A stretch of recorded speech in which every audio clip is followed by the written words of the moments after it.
Bonjour. Il est plus que temps pour vous d'expérimenter Dieu dans votre vie à une autre dimension, car la foi est les mécanismes de divinisation.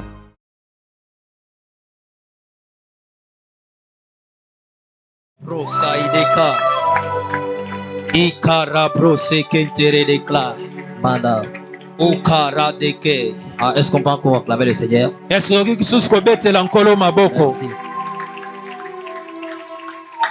Merci.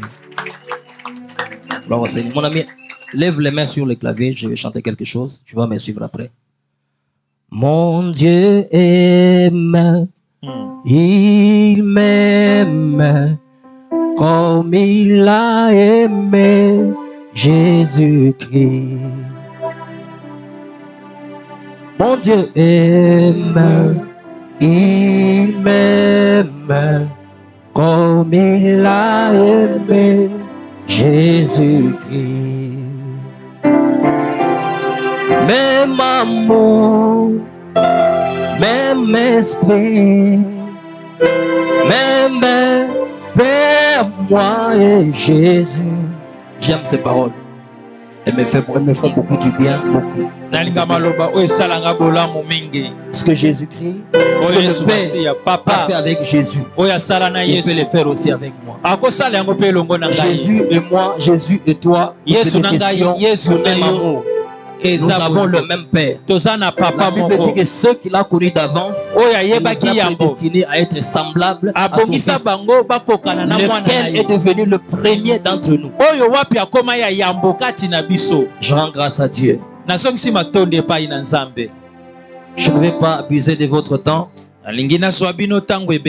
Avant que l'on prie ensemble, je voudrais que l'on honore la parole de Dieu au lieu de vous faire encore des exercices. Je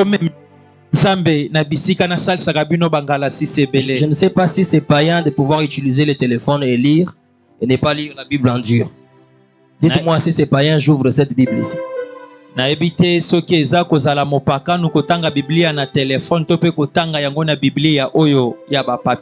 veut pas choper quelqu'un, je ne veux pas toucher à la foi de quelqu'un.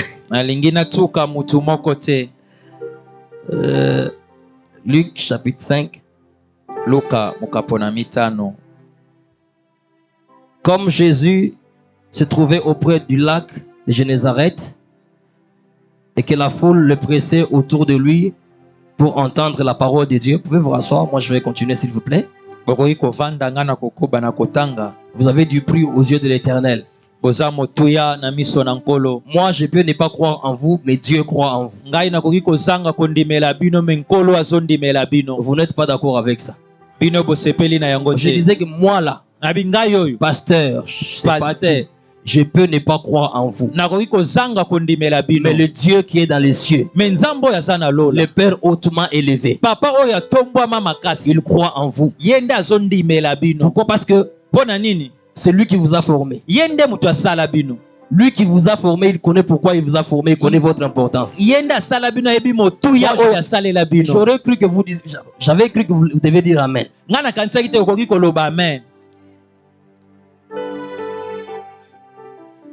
Vous savez, c'est l'inventeur qui connaît l'importance de l'invention. Nous, on peut apprécier l'invention, mais on ne connaît pas son utilité plus que son inventeur.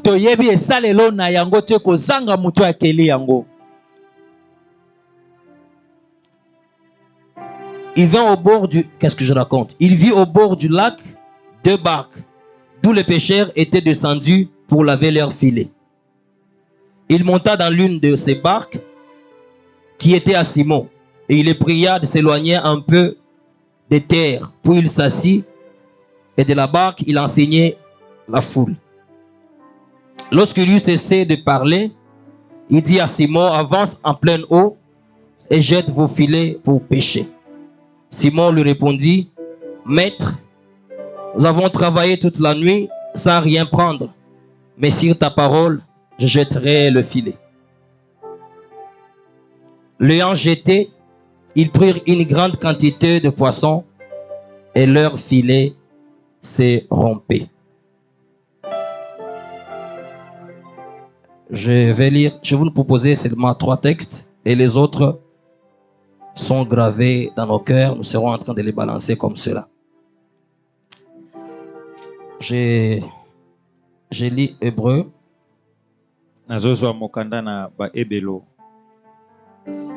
Le 4e chapitre, c'est un chapitre merveilleux. Je prends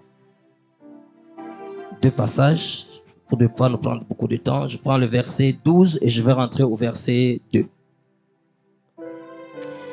Car la parole de Dieu est vivante et efficace, plus tranchante qu'une épée quelconque à 2 tranchants, pénétrante jusqu'à partager l'âme et l'esprit, jointure et moelle. Elle juge le sentiment et les pensées du cœur. Verset 2. Je ne sais pas comment ça va se passer. Car cette bonne nouvelle nous a été annoncée aussi bien qu'à eux. Mais la parole qui leur fut annoncée ne leur servit de rien, parce qu'elle ne trouva pas de la foi chez ceux qui l'entendirent. Que Dieu ajoute l'onction à la lecture de sa parole.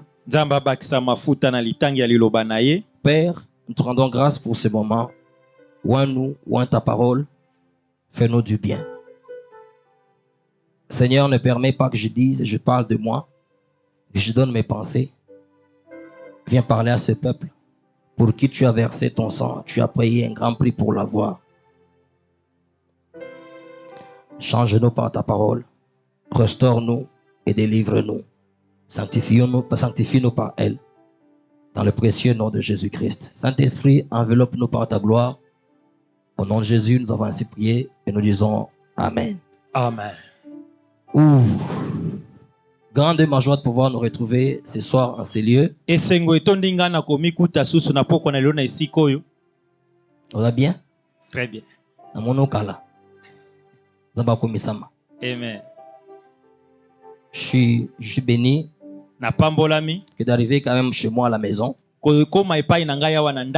J'ai fait un voyage bizarre. Je parlais avec le pasteur Christopher qui m'a dit que ce sont les combats des prédicateurs. C'était compliqué. Vous retrouvez, c'est une grâce de la part du Seigneur. Je me sens très bien chez moi ici. Oh, pour ceux qui ne me connaissent pas, ne vous inquiétez pas, je suis de la maison.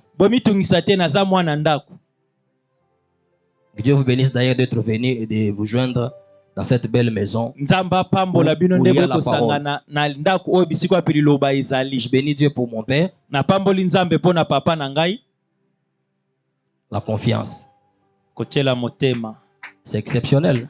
J'avais un père qui croit à ses enfants. Amen, amen, amen. Amen. Merci beaucoup, papa.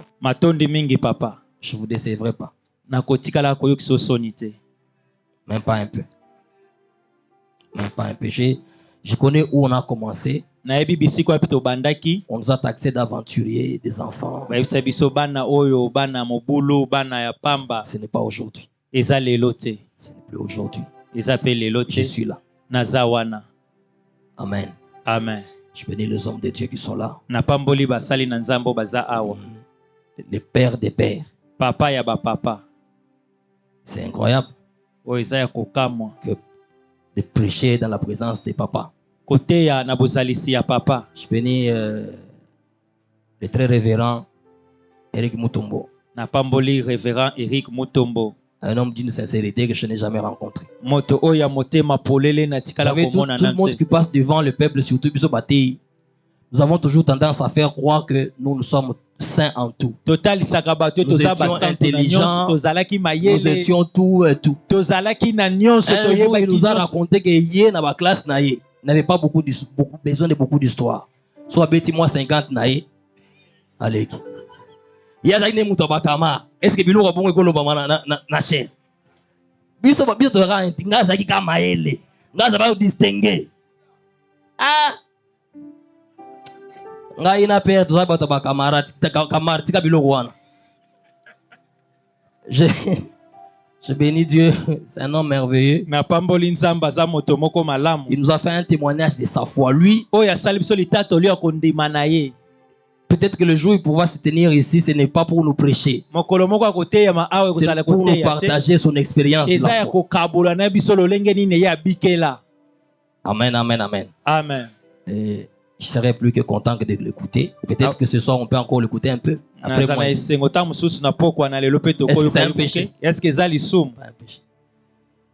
L'évangéliste Yoram, ça fait beaucoup de temps. Je connais un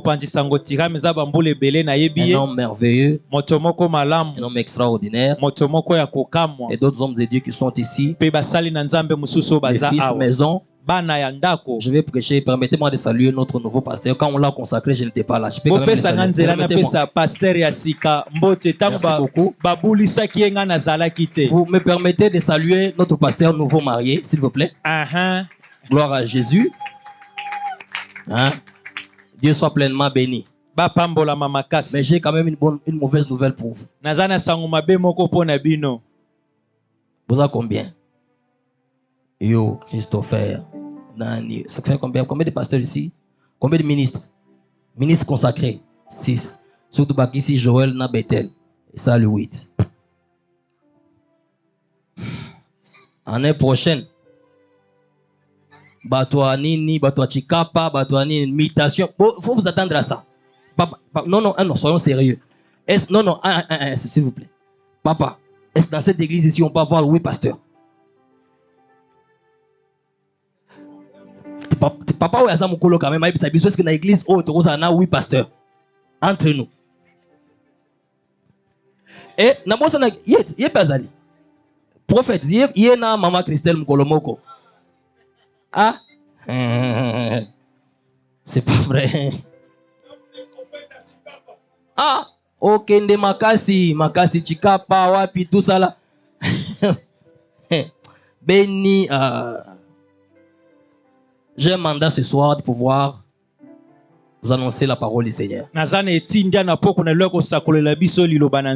Sous l'onction de mon Père, des hommes de Dieu qui sont là, de ceux qui ont cru en la parole de Dieu.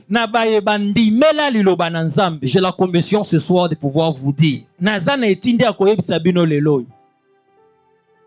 que peu importe la manière dont la parole de Dieu est prononcée, elle ne change pas d'éclat.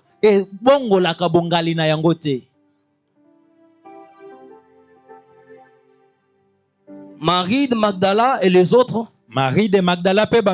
revenant du tombeau de Jésus, ayant rencontré l'ange, l'ange leur a dit, souvenez-vous de quelle manière il vous a parlé. Comment il vous a parlé. La parole de Dieu reste et demeure telle, quelle que soit la façon dont elle est passée. En fait, Job dit que Dieu parle tantôt d'une manière, tantôt d'une autre. Alléluia. Amen. Il peut parler à travers les songes, la prophétie, les audibles. Ça reste et demeure la parole de Dieu. Et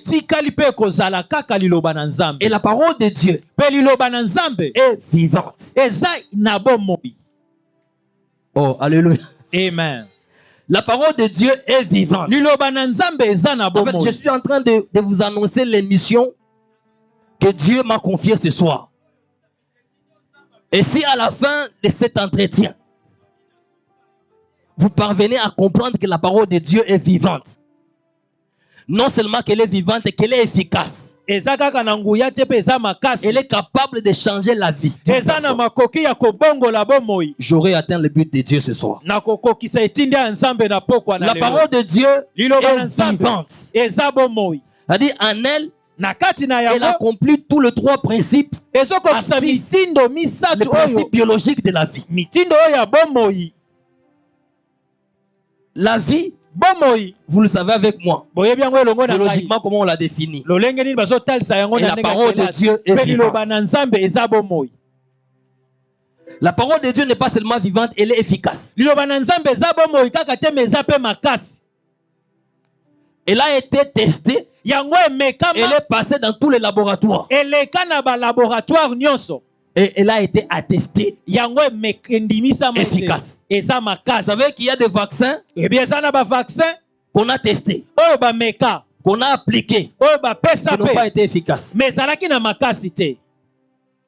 Mais ce n'est pas le cas avec la parole de Dieu. Elle est passée partout où on peut tester. Elle est passée dans tous les laboratoires. Il a été trouvé et attesté que la parole de Dieu est efficace.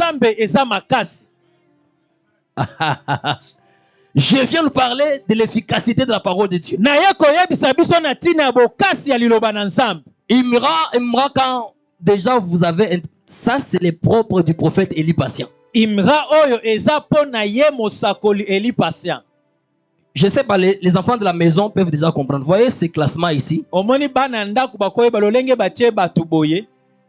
Il est rare d'avoir dans nos activités 2 docteurs. Je ne sais pas si vous êtes déjà rendu compte. Même le papa lui-même ne s'est pas rendu compte, je ne sais pas. Nous avons 2 docteurs. C'est-à-dire ça, c'est une activité pour la parole de Dieu. Alléluia. Amen. Et Dieu seul, vous savez, dans nos activités, il y a beaucoup de prophètes. Et nous-mêmes à l'intérieur. Mais là, vous vous rendez compte qu'il n'y a pas de prophète. Parce que notre Père, au-delà du prophète, c'est aussi un docteur. Bon, est-ce que vous constatez avec moi ça?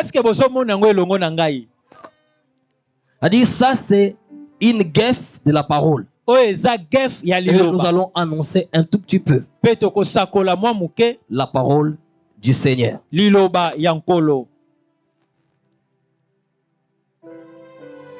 Imra, quand vous voyez apparaître, ça ce sont les termes de chez nous. L'année passée, il y a 2 ans, c'était Amen.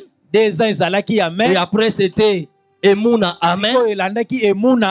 Et aujourd'hui, c'est Imra.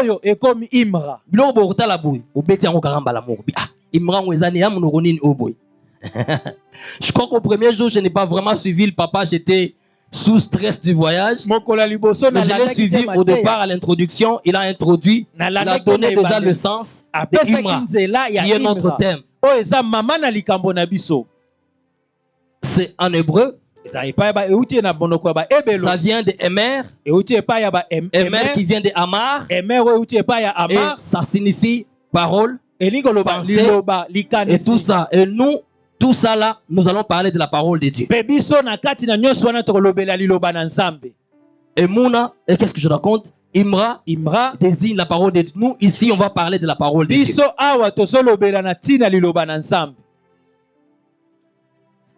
Nous connaissons l'histoire de Pierre, qui était un grand spécialiste. Ça, ce sont les commentaires des prédicateurs. J'en suis un. Permettez-moi de faire encore ce commentaire-là. Parce que nulle part, il est écrit que Pierre était spécialiste du pêche. Au fait, de la pêche, j'allais dire. Mais c'était quand même son métier. Il a pêché ces jours-là. Toute la nuit, il n'a rien attrapé. Il n'a rien attrapé. Il n'a rien attrapé. Il se lève le matin. Il commence à laver ses filets. Avec déception, avec frustration, avec toutes les douleurs des échecs. Pendant qu'il lavait le filet, déçu, frustré, il va sortir un homme. Alléluia. Amen. Une très bonne nouvelle pour quelqu'un. C'est peut-être toi. Tu as péché comme Pierre. Toute la nuit, tu n'as rien attrapé. Tu as appliqué toutes les formules qu'il fallait appliquer, tu n'as rien trouvé. Tu as utilisé tous les moyens qui étaient à ta disposition, tu as appliqué rien à marcher. Ne désespère pas encore. Garde confiance et espère en l'Éternel. Garde ta foi. Tant que Jésus-Christ n'est pas encore passé, garde ta foi. Oh mon Dieu. Le gars a péché toute la nuit, il n'a rien attrapé. Je ne sais pas comment imaginer ce qu'était l'ampleur de son échec. Pour avoir été au village, moi votre frère, pour avoir été au village, j'ai quand même expérimenté comment on pêche. La pêche par hameçon, on peut facilement échouer. Mais la pêche par filet, c'est vraiment rare de ne rien avoir. Si vous avez besoin d'avoir toutes les informations sur les villageois, venez quand même me consulter, il n'y a pas de souci pour ça.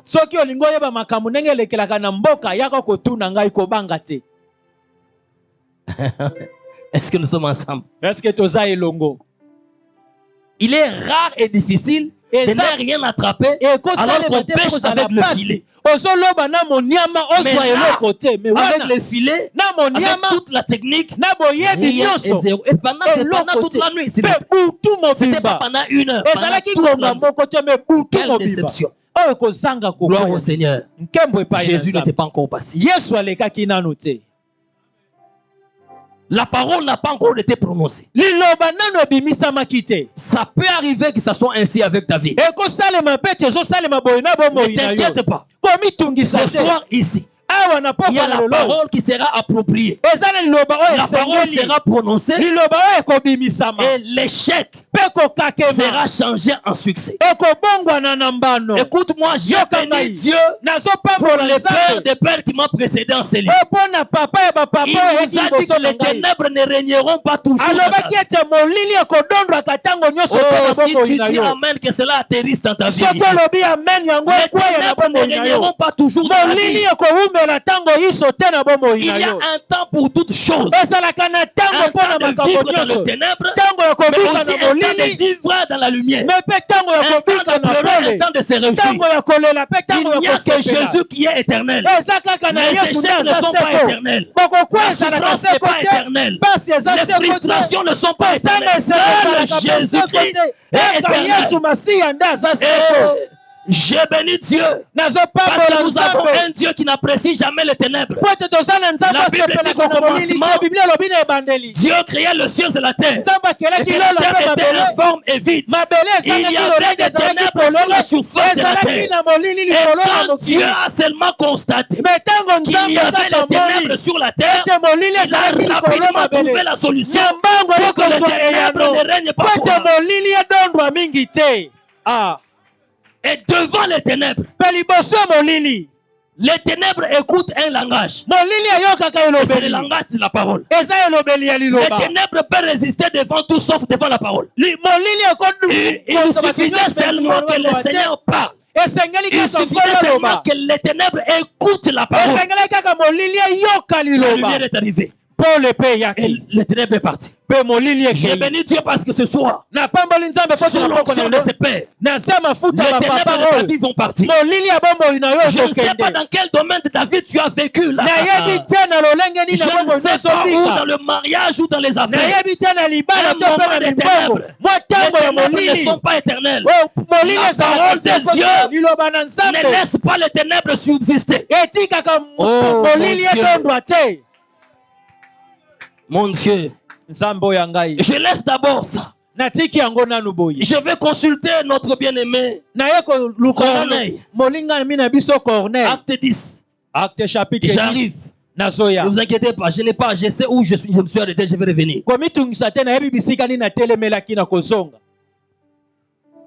La Bible dit que c'était un homme pieux. Il craignait Dieu. Pas lui seul. Lui et toute sa maison.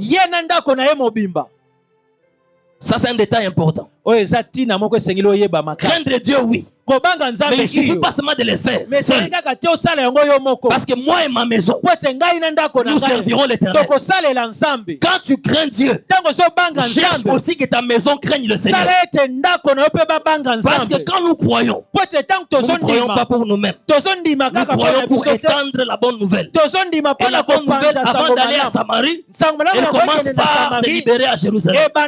Et Jérusalem, c'est la famille de chacun de nous.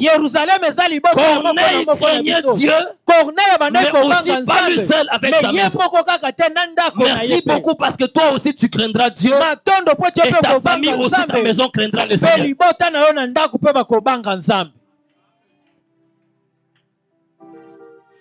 Il priait, mais aussi il faisait des aumônes. Il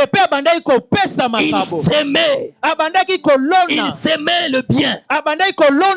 La Bible dit pour vous frères, ne vous lassez pas de faire le bien. J'encourage quelqu'un qui fait le bien. Le bien, ce sont des semences. Et le regard de l'Éternel est sur ceux qui posent des bons actes. Et sur ceux qui sèment le bien. Un jour, l'ange de l'Éternel est descendu vers Corneille pour lui dire deux choses. Corneille, tes prières sont montées. Oh, il y a quelque chose que j'ai dit ou que je n'ai pas dit. En dehors du fait qu'il craignait Dieu, la Bible dit qu'il priait continuellement. Il ne priait pas seulement, mais il priait continuellement. Que ça marche, qu'il ne puisse pas marcher, lui il priait. Avec ou sans succès, lui il priait. Il priait continuellement. Parce que la prière n'est pas un acte hasardeux, n'est pas un acte spontané ou sporadique. La prière est continuelle. Oh. La Bible dit que Jésus-Christ leur raconta cette parabole pour montrer qu'il faut toujours prier et ne point se relâcher. Corneille priait continuellement, il priait constamment. Et le résultat c'est quoi? L'ange vient. Corneille, Dieu a entendu. Dieu a exaucé tes prières. Dieu a dit tes aumônes. Et Dieu, c'était ça la bénédiction. Donc Dieu est descendu pour te bénir. Parce qu'il dit que Dieu a exaucé les prières. Dieu a vu ses aumônes. C'est ce qui fait qu'il soit envoyé. La mission auprès de Corneille était de lui dire que sa prière ou ses prières étaient exaucées. Qu'est-ce que ça veut dire si les prières sont exaucées? C'est-à-dire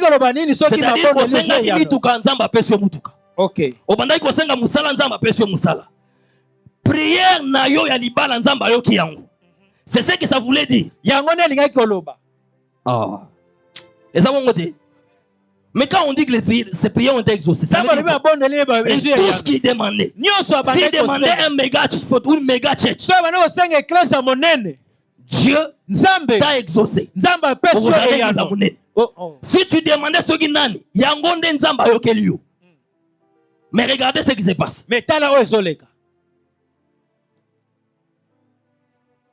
L'ange lui dit par après, moi j'aurais bien voulu que l'ange qui vient annoncer Corneille que sa prière a été exaucée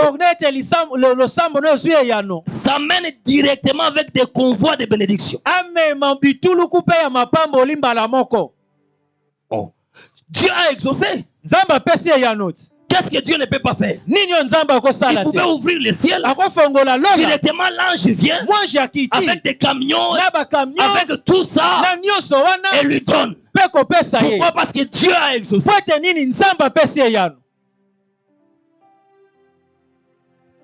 Mais il lui dit, va, envoie quelqu'un avant, envoie des hommes à Jopé, afin qu'ils viennent, afin de faire venir Pierre. Pierre, j'aurais bien voulu aussi que la parole de Dieu détaille que Dieu avait trouvé que l'ange n'était pas sérieux pour lui donner la bénédiction de Corneille. Dieu dit bon, bongo Corneille a sengi na otinde la ezebele. Moi je suis na pesi ba million à qui mananzela. Nati nango quand même pas ya Pierre. La Bible ne dit pas que Dieu avait envoyé la bénédiction sur Pierre. Mais il fallait seulement aller dire à Pierre de venir. Avant de dire ce que je voulais dire là-bas, je voulais dire à quelqu'un, ne néglige pas ceux qui sont autour de toi. La bénédiction de l'homme passe toujours par l'homme. Pas forcément, je sais que Dieu est souverain. Mais très généralement, ta bénédiction passera généralement par un homme. Dieu avait toutes les possibilités de sauver l'homme d'une autre manière. Mais dans ces principes-là, il fallait que Dieu prenne la forme d'un homme pour sauver l'homme. Parce que Dieu, dans sa philosophie de pouvoir bénir les hommes, il passe généralement par les hommes. Voilà pourquoi il acceptait lui-même de se rapetir, de prendre la forme humaine, se faire homme pour sauver l'homme. Pourquoi? Parce que généralement la bénédiction des hommes passe par les hommes. Et ce que tu cherches est entre les mains d'un homme. J'ai pris au nom du mandat éternel de mon Père, que le Dieu des prophètes te fasse rencontrer les hommes et les femmes qui détiennent entre leurs mains ta bénédiction. Que le Dieu de rencontre, Yahweh migré, le Dieu des événements, te fasse rencontrer des hommes qui détiennent entre leurs mains ta bénédiction. Oh, si tu dis Amen, que cela atterrisse dans ta vie. Alors que oh mon Dieu, oh Seigneur, pendant que tu dis Amen, je suis en train de prier. Que Dieu fasse briller ton étoile. Oh mon Dieu, mon Dieu, mon Dieu, mon Dieu. Que Dieu fasse briller ton étoile. Les mages ont vu, ils étaient à l'Orient. Ils ont vu briller l'étoile de Jésus. Quand ils ont vu l'étoile, ils se sont mis en chemin. Ils sont allés chercher l'étoile jusqu'à se prosterner et lui donner des présents. Mon Zoto na yepela. Batuma mona yango. Balongwa bisika na bisika. Baya koluka yo. Bapesa yo les présents. Au nom de Jésus. Amen. Nous sommes à l'école de la foi. Et Dieu élève toujours des hommes. Sur la bouche de qui? Ou sur les bouches de qui? Il place des paroles pour bénir les hommes. Dieu n'envoie pas les convois de bénédiction matérielle à Pierre. Mais il fallait que Pierre entre dans la maison de Corneille pour bénir cette maison-là. Parce que la prière a déjà été exaucée. Et la bénédiction que Pierre amène dans la maison de Corneille, après toutes les prières, après toutes les aumônes, la bénédiction que Pierre amène dans la maison de Corneille, c'est la parole de Dieu. Dieu envoie Pierre dans la maison de Corneille, non avec des convois de bénédiction, mais Dieu envoie dans la maison de Corneille sa parole. Oh. Pourquoi? Parce que Dieu, et même Pierre aussi, nous sommes en train de lire dans Luc 5, comprennent que dans la parole de Dieu il y a tout. La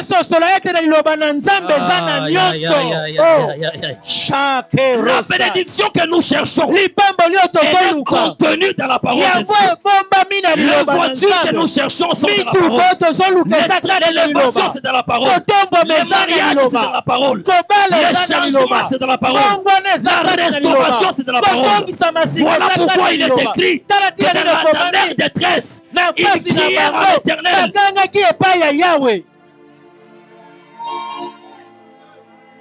Oh! Je ne sais pas qu'est-ce qui prenait ce peuple. Peut-être qu'il faisait face à la famine. Peut-être qu'il faisait face à la maladie. Peut-être qu'il faisait face, je ne sais pas, au manque de mariage comme toi.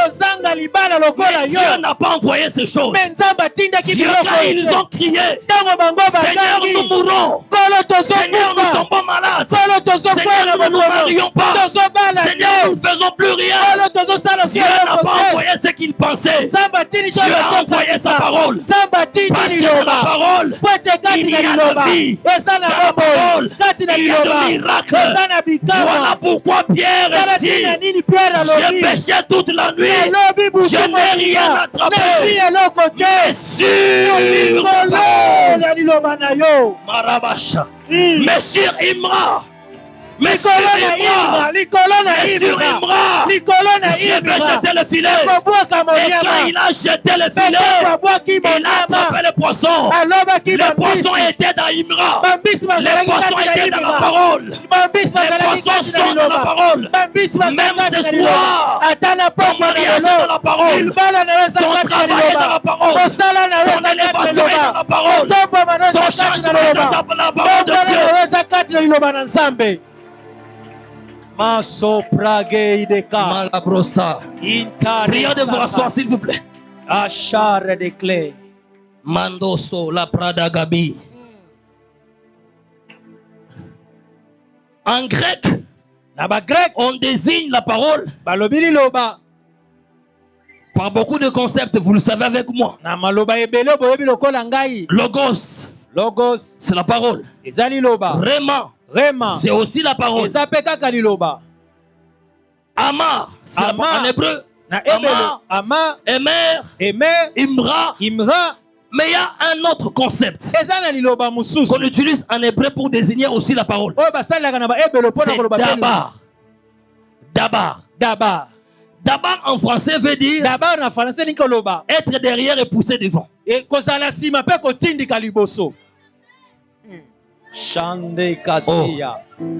D'abord, c'est être derrière et pousser devant. Deux compréhensions pour ces choses. Quand la parole de Dieu est derrière n'importe quel secteur de ta vie, elle pousse cela devant. La parole de Dieu a l'essence d'un booster. Elle se tient derrière, elle se cache derrière le rideau, mais elle est en train de faire ça. Elle est en train de te pousser, elle te pousse. Tu avances, tu prospères. Voilà pourquoi il est écrit que mon serviteur prospérera. Avec ou sans appui des hommes, mon serviteur prospérera. Même si on ne le tenait pas, mon serviteur prospérera. Parce qu'il y a la parole qui pousse.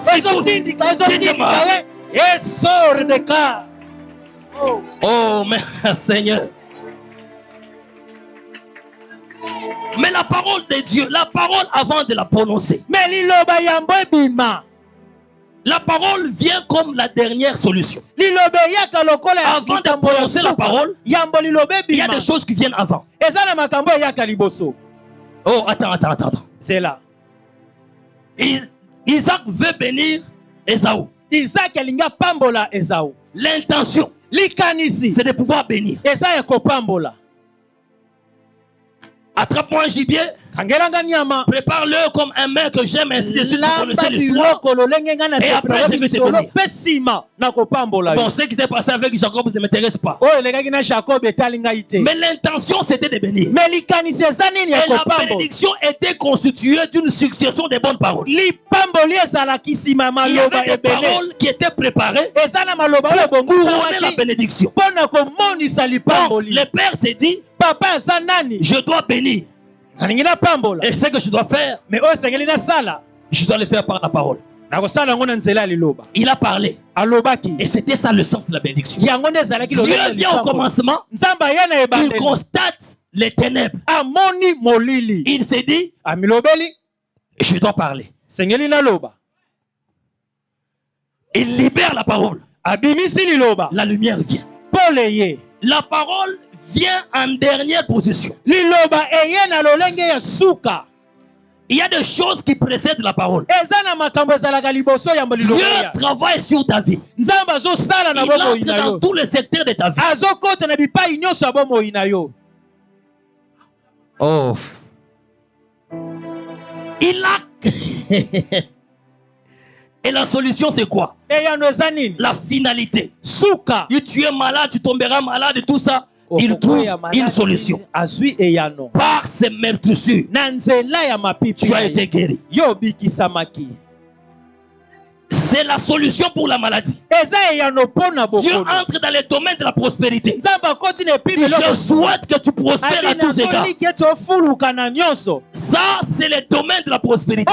Dieu dit, bon, quand il sera dans la pauvreté, une parole va amener la richesse dans sa vie. Jésus-Christ s'est fait pauvre. Et riche qu'il était, afin que de par sa pauvreté, vous puissiez enrichir. Oh mon Dieu. La parole, c'est le dernier acte. Dieu constate. Pour donner la forme à ce qui était informe et vide dans la vie d'une personne, Dieu a déjà placé des paroles. Il a déjà placé des paroles. Voilà pourquoi nous avons dit que la parole de Dieu, c'est que les paroles de tes parents, de tes aïeux ont échoué. La parole de Dieu n'échouera pas. Oh mon Dieu. La parole de Dieu ne jouera pas. Et la parole de Dieu ne ratera pas la cible. Dieu n'est pas un homme pour mentir, ni un fils de l'homme pour se repentir. Ce qu'il a dit, il finira toujours par l'accomplir. Alléluia. Amen. Aïe, aïe, aïe, aïe, aïe. Bon, on va prier un tout petit peu. La parole de Dieu est suffisamment efficace quand elle tombe sur une terre fertile. Quand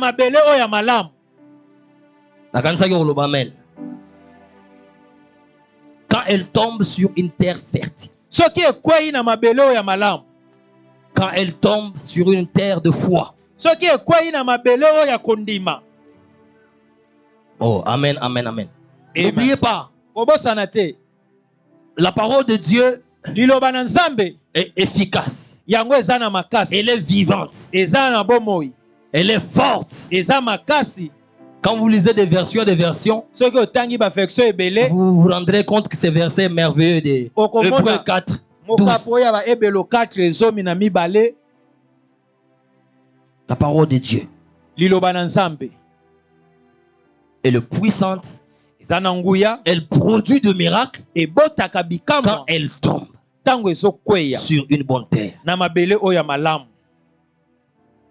Hébreu dit, cette parole-là, de même qu'elle nous a été annoncée, elle leur a aussi été annoncée. Même parole. Mais chez eux, elle n'a pas produit de fruits parce que la parole n'a pas été plantée sur la foi.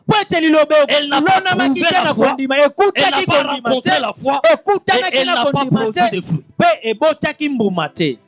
Est-ce que tu crois en la parole de Dieu? Voilà pourquoi je reviens encore pour te dire.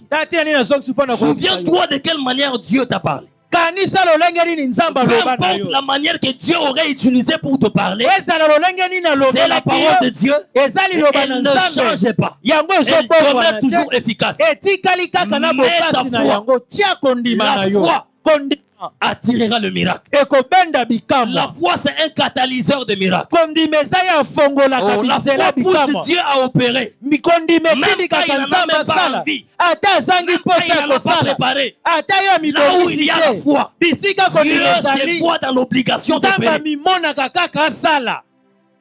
Sans la foi, il n'y a rien. Mais avec la foi, il y a tout. Papa, j'étais en train de méditer sur la foi. Dieu bénisse abondamment le docteur Louvois. Il a bien parlé de l'héros de la foi. Mais j'étais en train de je comprends. C'est trop de rationalité dans nos têtes. Hein? On a tellement étudié que nous commençons à réfléchir sur des choses.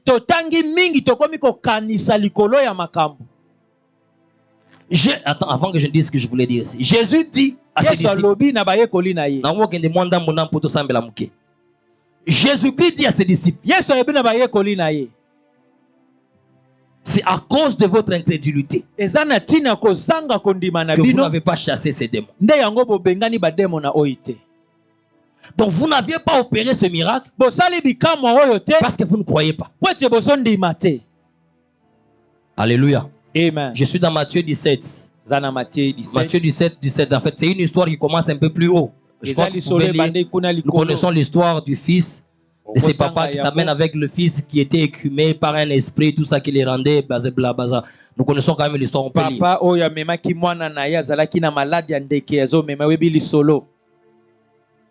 Parce que vous n'avez pas la foi. Votre incrédulité. Il a pleuré sur Capernaum. Peu de foi. Il n'y a pas eu beaucoup de miracles. L'incrédulité chasse les miracles. Parce que ça c'est la vérité. L'incrédulité chasse les miracles. Nous sommes devenus trop rationnels. La science, au lieu de booster notre foi, parce que Pierre dit, à la foi, il faut y ajouter la connaissance, il faut ajouter la science. Mais bizarrement, la science que nous ajoutons à la foi est en train de pervertir notre foi. Et fait de nous des hommes qui réfléchissent tellement que par moment on se dit que Dieu c'est un aventurier. Je suis en train de penser sur l'histoire, avant que je ne chute, sur l'histoire de Moïse devant la mer Rouge. Ils sortent calmement. Ils campent là où ils pouvaient camper. Ils sont devant la mer Rouge. Subitement, ils voient derrière eux Pharaon et toute son armée en train de venir. Ils sont coincés. Ils ne savent pas où aller. Parce que devant, c'est la mer Rouge. Derrière, c'est Pharaon et son armée. Part et d'autre, gauche, droite, c'est la montagne d'Ephraïm. Et ils sont dans la vallée. Une grande armée vient derrière. Devant, il y a un obstacle, c'est la mer Rouge. C'est vrai que Dieu avait déjà dit à Moïse qu'il va faire éclater la gloire. Mais il n'avait pas dit à Moïse qu'il ferait. Mais Moïse, dans la dimension de la foi, sa confiance qu'il faisait à l'Éternel, il regarde le peuple et dit, ces Égyptiens-là que vous voyez, vous ne les verrez plus jamais.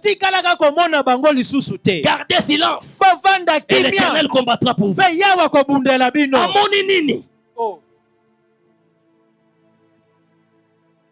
Il ne se rendait aussi pas à l'évidence que devant il y avait la mer Rouge, derrière il y avait Pharaon, de part et d'autre il y avait la montagne. Il ne savait pas fuir. Mais il croit quand même que dans cette situation-là, Dieu pouvait faire quelque chose.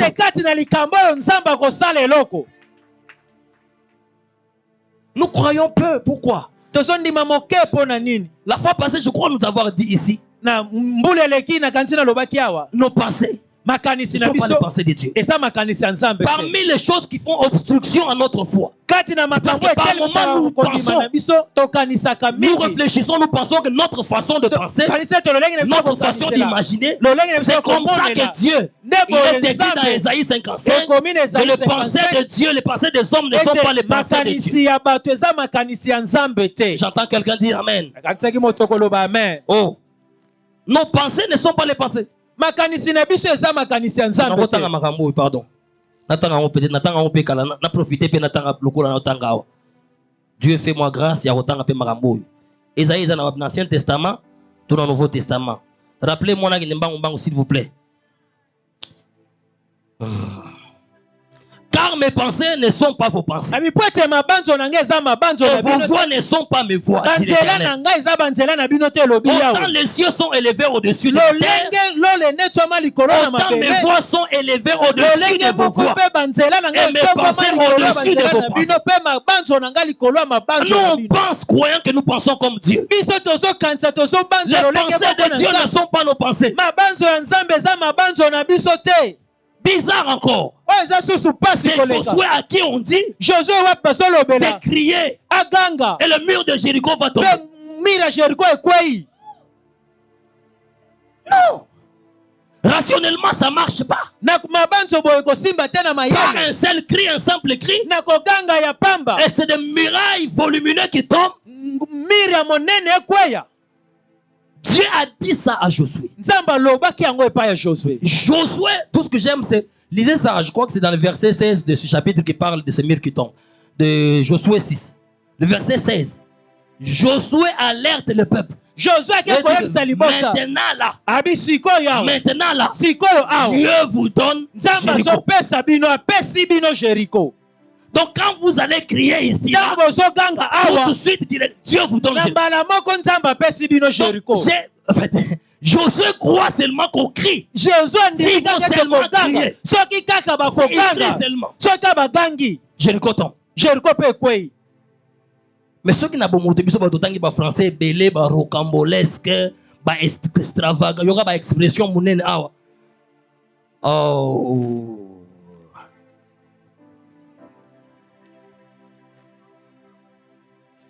Regarde cette femme. Tala moi si oy. Akomi na suka. Ressemble à Mouké. Après ça maloba na papa Eric Mutombo. Jean Azawapi. Busunga kanga bongo puto kenda mbangu papa. Aha. Marthe dans Jean 11. Marthe dit à Jésus. Marthe a yebisi Yesu. Tu peux dire à ton voisin, la foi a usage unique. Tu connais les seringues à usage unique?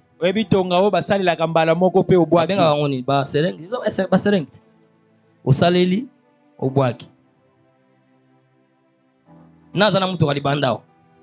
Obetela ngana klignota mutu kawana yobetande. Beaucoup d'entre nous ont des foi comme ça. C'est pareil avec cette femme ici. Hein? Yokanatanga.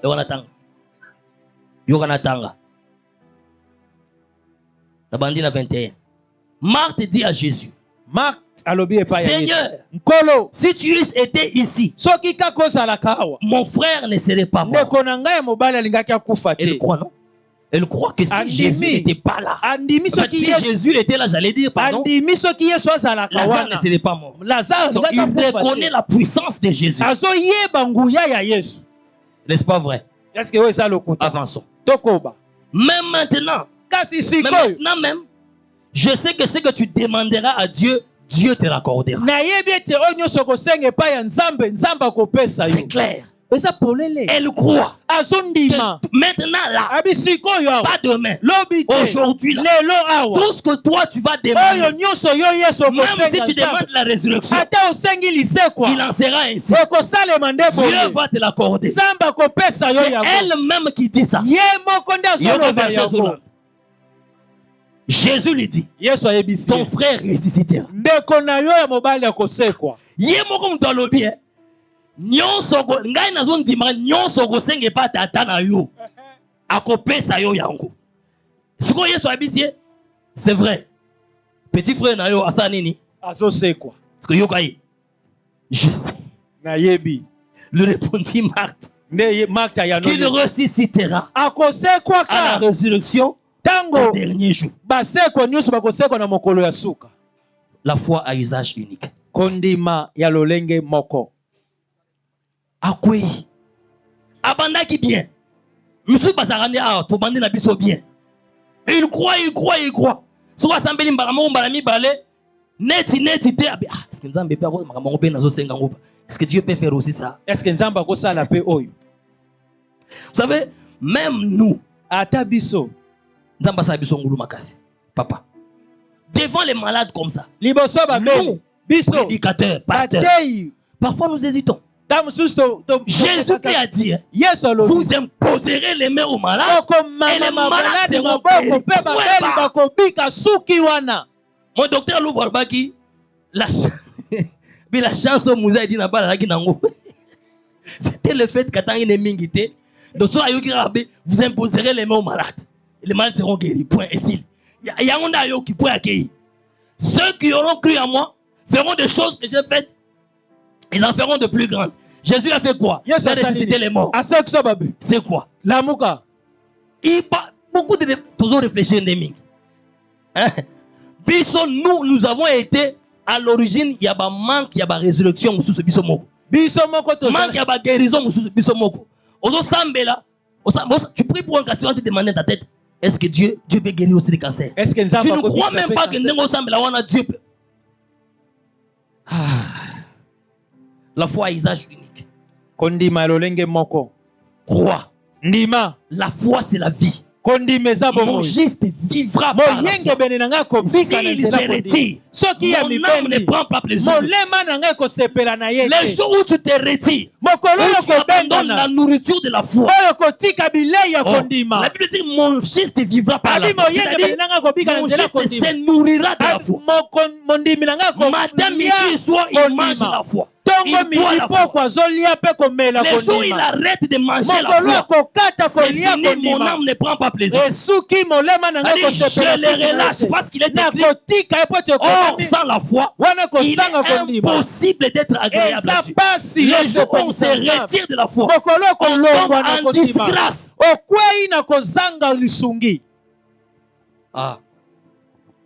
Tu tombes en disgrâce. Président, j'ai un ministre.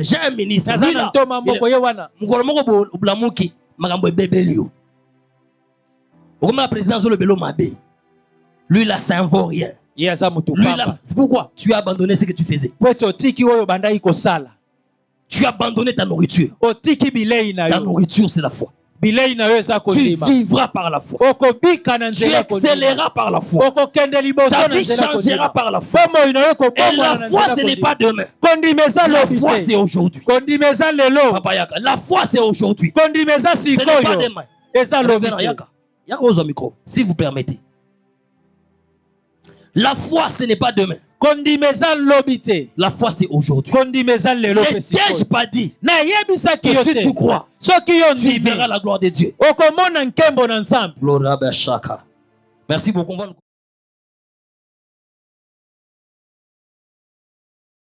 Bonjour. Il est plus que temps pour vous d'expérimenter Dieu dans votre vie à une autre dimension, car la foi est les mécanismes de divinisation.